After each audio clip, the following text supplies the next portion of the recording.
nicyo gituma huzuye ijuru nkera zagerane ibyaha nicyo gituma huzuye amahoro umubabaro n'uw'igihe gito ijoro naryo iyo twizeye amagambo ye kuko yayatubwiye umusaraba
bawe tuzagukumbura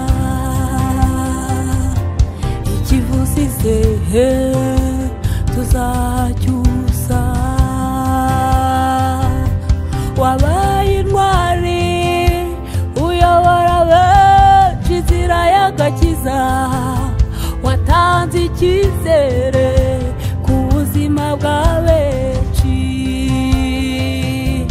wabaye intwari uyobora benshi inzira y'agakiza watanze icyizere ku buzima bwa benshi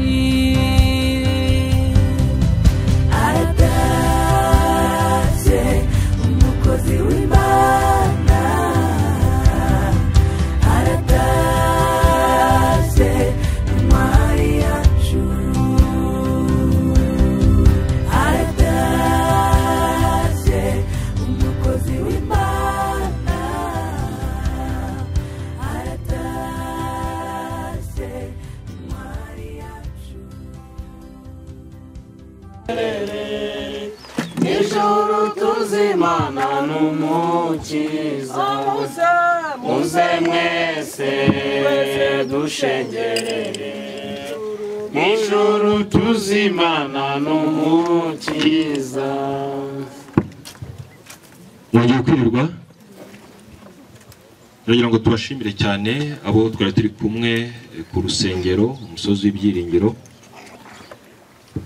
tukaba tugeranye na hano tugiye kuruhukiriza umubiri wa Nyakubyara Chantal Imana ibahe umugisha kano kanya rero twagize umugisha wo kubana n'umuyobozi w'itorero umusozi w'ibyiringiro kuva mu ntangiriro y'iyi gahunda kugeza n'ubu ngubu turacyari kumwe ndagira ngo muhe umwanya atuyoborere iyi mihango yo kururutsa umubiri wa Chantal izindi gahunda ziraza gukomeza nyuma saba abantu bafite indabo kuza kunyegera kugira ngo ibintu byacu tuze kubikora ku murongo Imana iduhane umugisha murakoze cyane Imana ibahe umugisha kuko turi kumwe muri uyu mwanya wo guherekeza umuvandimwe kandi umwana wacu Chantal Imana ibahe umugisha ndacyakomeza kubahumuriza mvuga ngo nimukomere munyemere Imana dusenge Mana uri Imana y'amasezerano ntabwo uhinduka uri Imana iriho kandi uri Imana yahoze uzabura iteka ryose izina ryawe nirihimbazwe turasenze kubw'icyubahiro cyawe n'urukundo dukunda kandi turasenze kubwa Chantal mu izina rya Yesu nkundira kuri uyu munsi we wo kumuherekeza uba ahantu hagati muri twebwe mu izina rya Yesu kandi mutanga bugingo Mesiya w'isezerano Kristo unyemerere rero amaboko buri wese wageze aha hantu unyemerere ugutaha no kuva mu mubiri kwa Chantal kugira icyo bisigira buri muntu wese wageze aha hantu kandi nyamuneka Imana yacu ndakwinginze cyane urengera umuryango we mu izina rya Yesu Kristo. Twumvise ubuhamya bwinshi, twumvise imirimo, twumvise kwitanga, ariko niwe ugenzura umutima kandi ukayirondora kuko ari wowe utuzi. Izina ryawe nirihabwe icyubahiro mu izina rya Yesu. Sabye umugisha wawe kugira ngo ube ku bana be, ube kuri mama, ube ku bantu bose bari ahantu, kandi igikuru urusheho kuduha imitima iboneye kandi yishima muri wowe mu izina rya Yesu. Ndatangaza ko nta kirogoye umugambi wawe, ndatangaza ko Imana yuzuye ubuntu no gukiza no gutabara, kandi mu mahanga yose aho ngibye niho usarura. Turagushimye kubwo gusarura Chantal mu gihe gikwiriye kuko ntujya ukererwa. Izina ryawe nirihimbazwe. Turasenze cyane tumara hano, utugirire neza. Jambo ryawe tugiye kuvuga nyemere hagati mu bugingo ritegekere kandi isozi cyarizanye kuko Imana yumva. Urakarama kubikoje huje imbaraga bizikuzimu mu izina rya Yesu. Nkandagira ibitero by'umwijima w'icuraburindi mu izina rya Yesu Kristo. Data ndasabye ndinginze kuko kwakoze koze kubana natwe, duhagarukana twumvire mu izina rya Yesu. Tuvuge ngo iki ijambo ryatubwiye ngo izahanagura amarira yose ku maso, kandi ngo urupfu ntabwo ruzabaho ukundi kubera ko ibya mbere birashize. Ndashaka kuvugana nawe muri iri jambo, niyo mvugana nawe, ndavuganira nawe ukiri mu bya mbere. Ibya mbere umuntu abibamo agihumeka, ibya mbere umuntu abibamo akivuga, ibya mbere umuntu abibamo agikora, ibya mbere umuntu nawe iki nongeye kubisubiramo tuzanye Chantal aho agiye gutegereza imperuka, aho agiye gutegereza impanda. Yesu ahabwe icyubahiro. Ngiye kubabwira ngo imirimo yawe nizaguherekeza ahantu hameze nk'aho wanyemereye njyewe nawe rata, utitaye ku byo abantu bagukoreye rata, utitaye ku magambo bakuvuze rata, utitaye ku bintu wahuye nabyo muri iyi si utaturushe guhura n'ibikomeye rata, kuturusha buri wese uri hano guhura n'ibintu byamunyeganyeza, ukanyemera ugatunganya urugendo rwawe n'Imana. Ndimo navuga ngo ibya mbere birashize. Ni ukuri ko Imana ishobora byose. Ibya mbere bya Chantal birashize, cyo ko Imana izanagura amara yose ku maso yacu, kandi ngo urupfu ruzabaho ukundi kubera ko ibya mbere bya Chantal bigize bite birashize. Ntabwo nje gusenga ngo mpindure ijambo ry'Imana icyo rivuga, ahubwo kuri Chantal ndavugana n'umutima wawe, kuri Chantal ndavugana n'ubwenge bwawe, kuri Chantal ndavugana n'imirimo yawe ukora. Ndashaka kuvugana n'imirimo yawe ukora mu rwihisho, ndashaka kuvugana n'amagambo ukora ku rwihisho, kuri telefone, kuri WhatsApp yawe, uri mu cyumba hatagaragara, umugore wawe adahari, umwana wabyaye adahari, wabwiye ko umukunda, wamwiherera, ari sosiso, ari makaroni, ari mayoneze, wa wundi wabwiye bya bindi adahari. Ndavuga mu mutima wawe ukiri mu bya mbere, bwira Imana ikuviriza imirimo kuko nizaguherekeza ahantu turi. Imana yamuhora guhereza umugisha. Ntabwo ngiye kubakereza no gutinda, ni Alpha na Omega, uwa mbere akaba uw'imperuka. Uwo niwe uvuga aya magambo ku buzima bwawe. Yesu abagirire neza. Unyemerere n'ubundi nagiye nsenga Imana, ariko niba wumvise hari ikintu wumvise mu bya mbere byawe, umuntu usigaranye ugihumeka, tutazi igihe Imana izawutwarira. Imana yagutije mareka mabwira akantu gato bitezose. Imana ishimwe.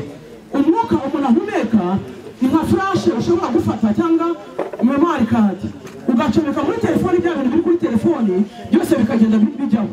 Noneho cyangwa ugafata flash ugashyira muri computer, bya bintu byose biri kuri machine bikagenda bijya kuri ya flash, kugira ngo Imana irecording ibintu tubamo n'ibintu dukora. Imana yaducometsemo umwuka utubamo uduhumeka. Imaze kuducomekamo, iyo umuntu yamucyuye iba yatwaye ya flash yayo iri muri twebwe. Ndavuga umwuka uhumeka, ndavuga umwuka kubamo. Uriya mwuka kubamo ni ukora ukotagitana na marayika ukurinda, na marayika ugendana nawe. Marayika ugendana nawe iyo ugiye muri bya bintu ukora bibi, ahagarara iruhande rwabo agutera a distance, ukaribamo ariko wabirangiza mukongera mugasubukura mu rugendo, agahereza umwuka ukurimo kugira ngo muzabone uko muripotinga ku Mana. Wanyemereye mu gihe utaratanga raporo yawe ku Mana, wanyemereye mu gihe wowe Imana itarakurikira ukibonye amahirwe, ndakwinginze mbere y'Imana ishobora byose, wanyemereye tukizamura ikiganza tukabwira Imana ngo muri gahunda yacu ya mbere uduheremo imbaraga, uduhe kugwiza imirimo, utugirire neza, uduhe kubana n'abandi amahoro. Ijambo ry'Imana tubwira ngo umuntu ari mu isi abafashe igihe mu ntambara, kuyibamo ni byiza biraryoha ariko biranagoye. Nyemera ufashe igihe mu ntambara, uzamura ikiganza tubwire Imana ngo dushoboze kandi duhereze imbaraga. uri umutabazi wacu udacogora, uri Imana nyir'ubuhungiro, uri Imana ishobora byose, uri Imana ivuga, uri Imana ikiza. Tuzamuye ibiganza byacu turavuze ngo baba, uri Imana iri hejuru ya byose. Nyamuneka Imana tugusabye imbaraga zo kugwiza imirimo. Ibya mbere bya Chantal birashize kuko atangiye urugendo rwa kabiri aho agiye kudutegerereza Kristo kuzaza kumuhamagara amazina y'abera, nawe akumva irye akitaba. Nyemerera ibyo kugwiza imirimo kuko ariyo izaduherekeza.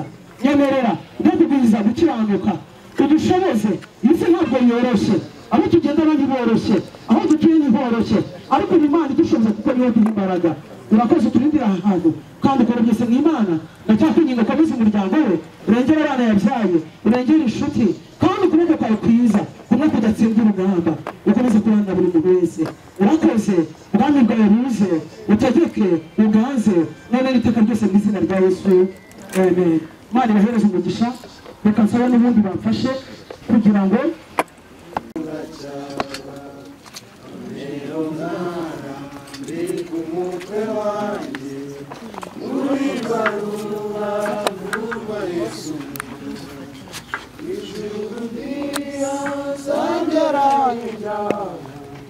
nicyo gituma huzuye amahoro, ijuru ntera zagerane ibyaha, nicyo gituma huzuye amahoro, umubabaro n'uw'igihe gito, ijoro naryo n'iry'igihe gito, ndanira kenshi muri iyi si ndimo, ariko nuko ntarabona Yesu, azaba w'igitondo gihoraho, niko ntazongera kuriruka, azaba w'igitondo gihoraho, niko ntazongera kuriruka, hazaba w'igitondo gihoraho, nibwo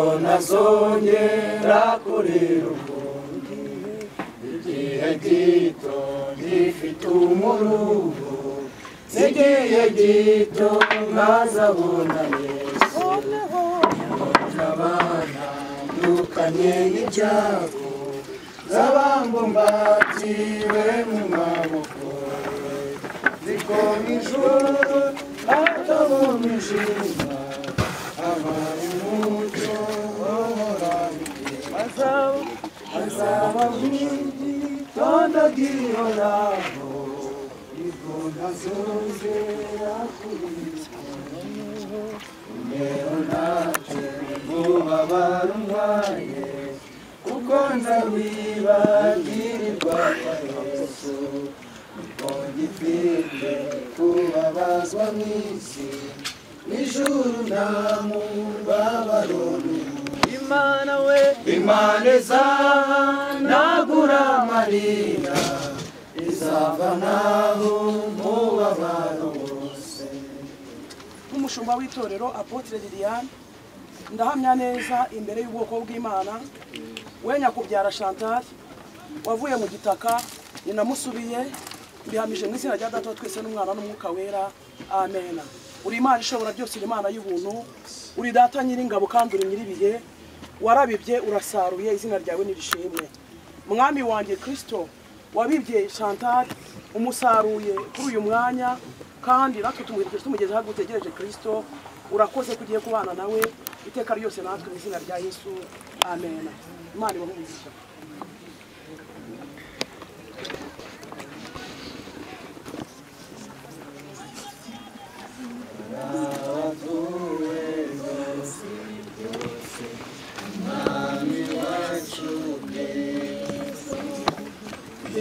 Ijambo rye rizima mu mbaraga z'umuntu, dukomeze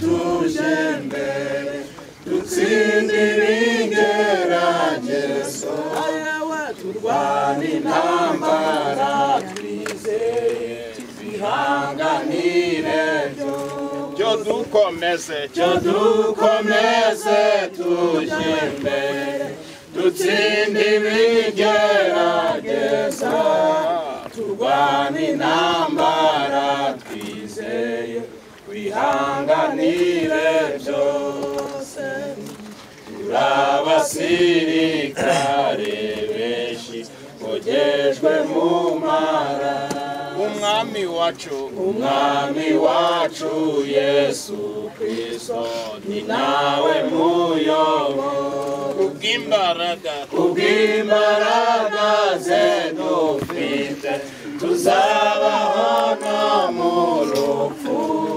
dukomeze dushire imbere dushimire ihora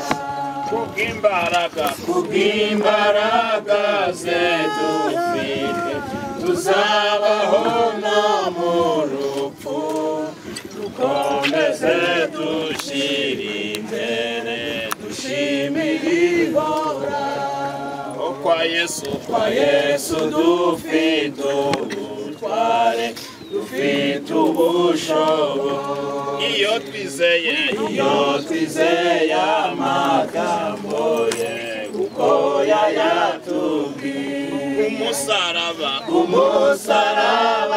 haturuka iriba rimara inyota twahanywereye amazi meza amazi y'ubugingo ku musaraba haturuka iriba rimara inyota twahanywereye amazi meza amazi y'ubugingo mw'ijuru n'igihugu cyacu cyuzuyemo amahoro mu gihe tuzakigeramo tuzahimbaza umukiza azahanagura amarira yacu yose tuzanezererwa igihugu tuzahimana n'abera tuzambikwa ikuzo mu rugo amarira azaba mu ijuru tuzanezerwa cyane mu ijuru tuzahimana n'abera tuzambikwa ikuzo mu rugo amarira azaba mu ijuru babiri ni nko gukunda isi n'ijuru hariho abakunda ubutunzi bwo mu isi bakaburutisha ubw'ijuru subiramo sinshaka gukorera abami babiri ni nko gukunda isi n'ijuru dukwiye kumenya byose kuko ari Imana ibishaka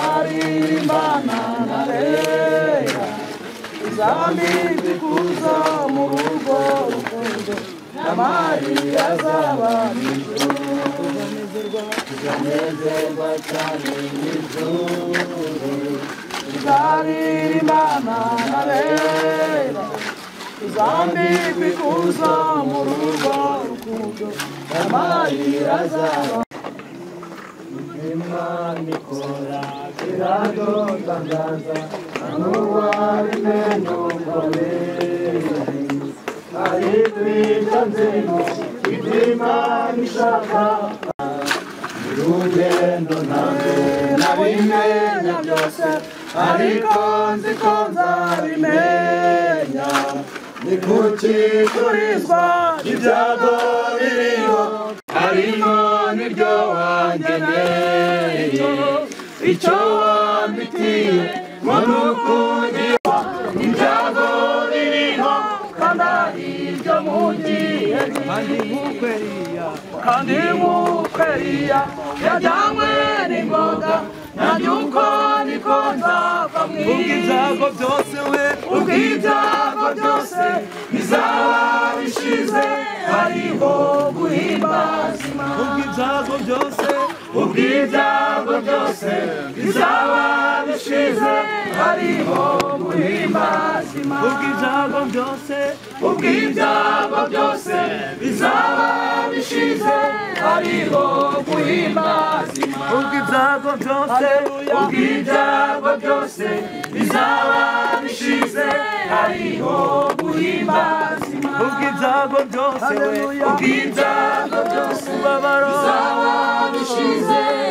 bizaba bishize hariho guhimbaza Imana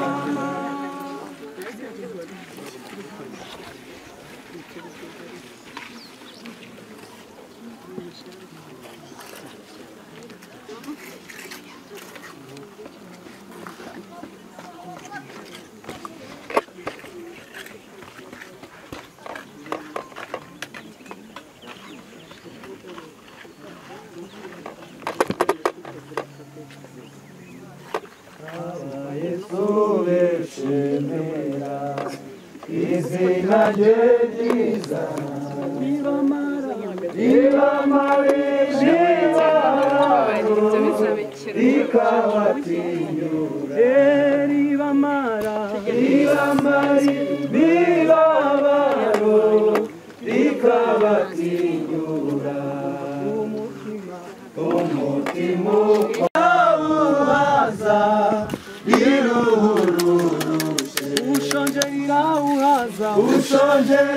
rawuhaza biruhurushe niryo ngabo yanjye nziza ihora inkingira n'urutare rubakaho n'inzu yagitaho n'urutare rubakaho n'inzu yagitaho uri umutambyi nemera umwami niho nsiganirwa Yesu kandi uri n'inzira nuko ndasaba wemere ishime ngushima nubwo nabasha kuvuga ibigukwiriye. tugejeje umubiri wa nyakubyara aho wagenewe, izina ryawe nirihimbazwe. Aha haje kugutegerereza mwami wacu Kristo, aje gutegereza umuzuko w'abazaba barapfuye. Unyemere natwe dusigaye umuryango we ndetse n'inshuti, utubera amaboko n'imbaraga. Nkundi rugendane natwe kandi duhe guhora tugwiza imirimo, utamere kwihangana kuko niko konyine gutera kunesha kandi gutsinda n'ubutwari bebe imbere iteka ryose muri twebwe. Urakoze nawe Imana, genda natwe iteka ryose. Ahari twazongera guhura na bene data cyangwa se buri wese akavuye mu uyu mubiri mu ruhande rwe, ariko duhe kwihangana no gukomera muri kuko umwami wacu uganze iteka mu izina rya Yesu.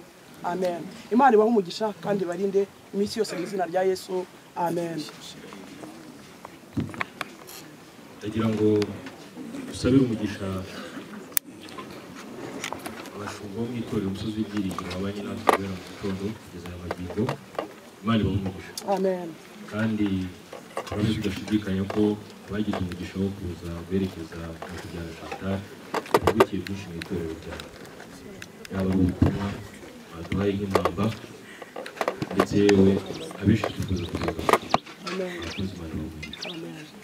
Nk'uko rero aho tuba cyangwa se imibiri yacu twifuza kuyirimbisha, naho umuvandimwe wacu Nyakubyara Chantal yabukiye, ni byiza ko tuharimbisha. Amen. Ndagira ngo rero abantu bafite ururabo abana baza gushyira ku mva ya mama wabo barubashyikirize abana batambuka.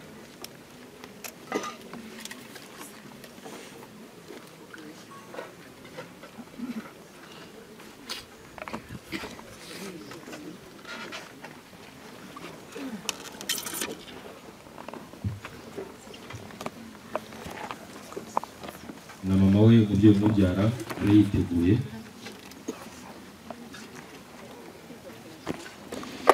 Ufashe umwana we bari bubigenze.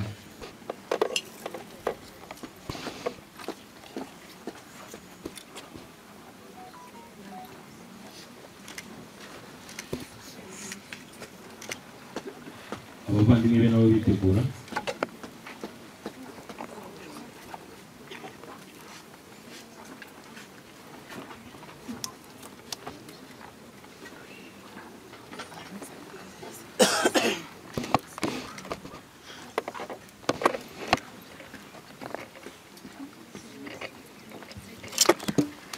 Hari ururabo rw'abavandimwe rwigize hino narwo.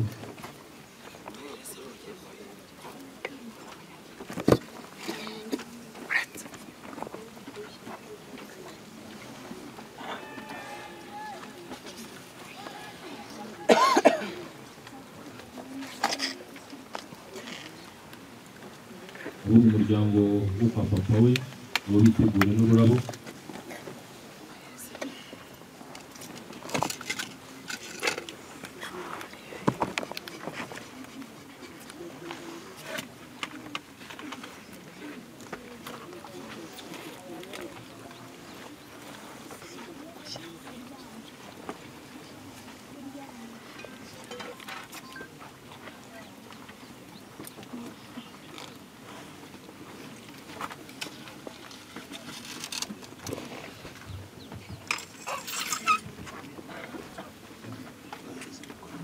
Uko twakubwiye kubikurikira mu buhamya bwatambutse, Chantal yarafashe inshuti nyinshi.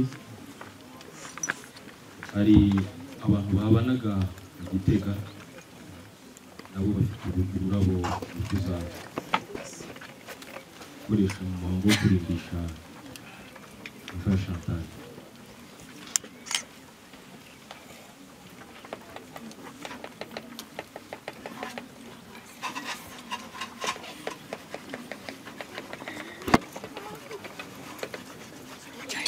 Inshuti ye Mishu abe yitegura.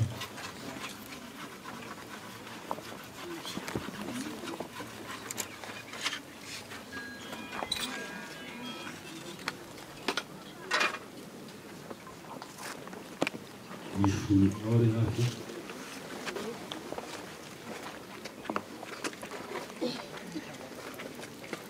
Niba utaraza yabonetse.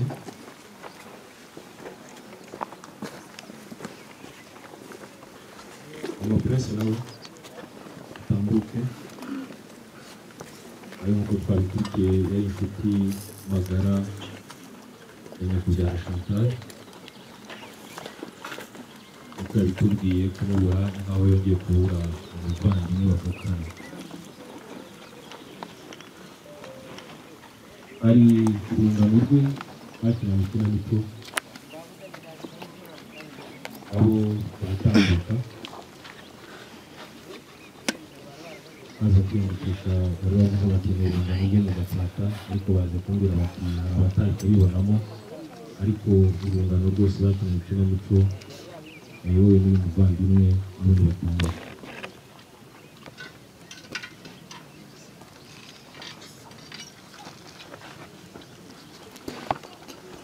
Dora Philip bari hafi.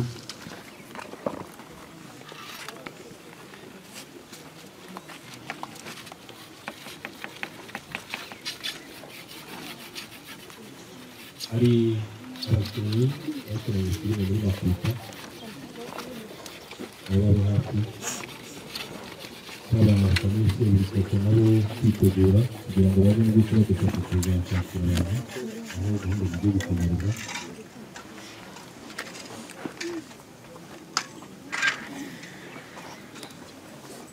Niba amafoto bataritegura, Famille Seburikoko mutambuke.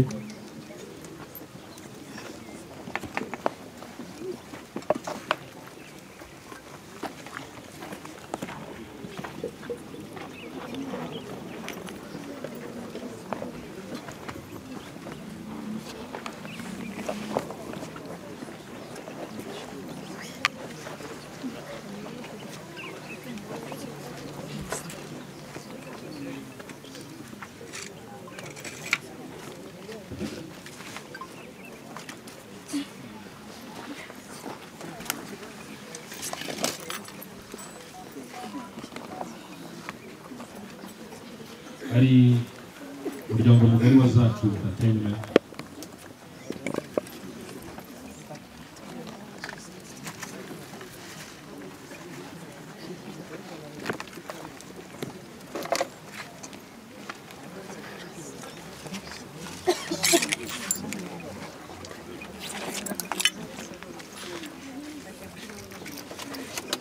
yaba abo muri Sikime Ndoto mwese kugira ngo twihute igihugu mwese natambuka.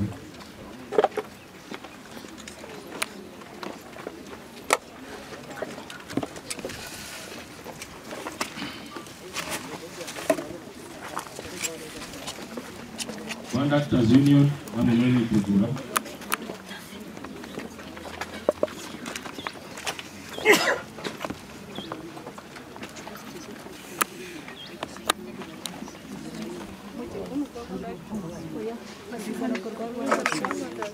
Rwanda Actors Union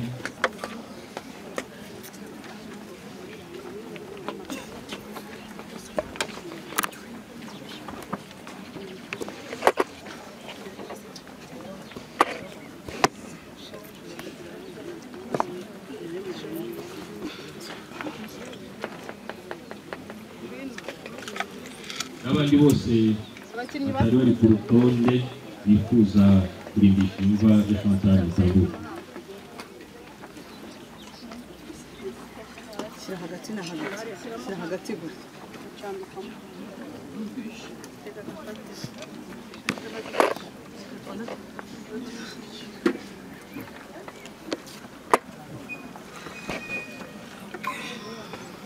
Nyuma y'uko uyu muhango tuza kuwusoza, twifuzaga ko twese nta n'umwe ubuze twahurira aho umuhango ugiye gusorezwa.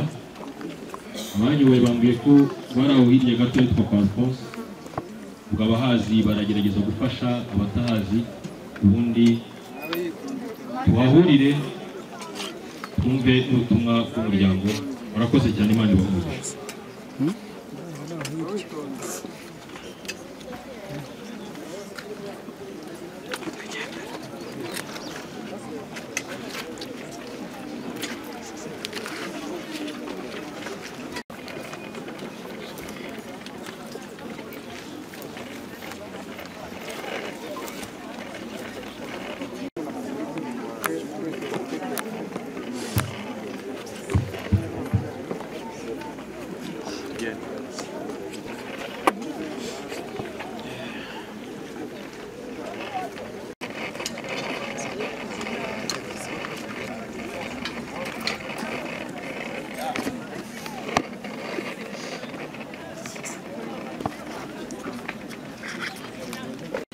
Hano gutya nkwereke ni ifoto ma